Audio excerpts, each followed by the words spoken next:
जानत तानी कुरकुरा लेके भागेला सब वीडियो बनावेला सब। बैठ साला की के कहला से तरले रे। नाम जानत नहीं बानी।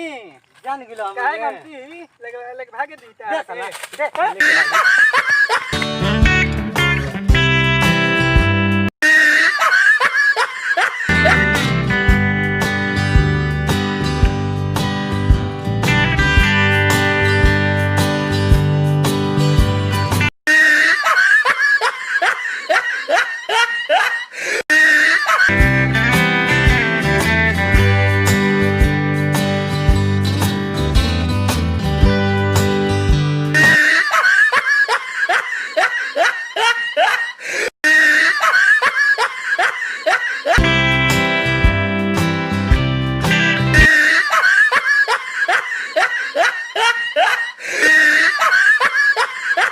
प्रणाम नमस्कार भैया, हम आपके छोटे भाई विशाल चौधरी।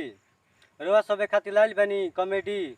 अच्छा लगी तो लाइक करम, शेयर करम, कमेंट करम और साथ साथ ही बताइम कहाँ गलती होता कहाँ सही होता, कमेंट करके जरूर बताइम। इसी के साथ जय जवान जय किसान।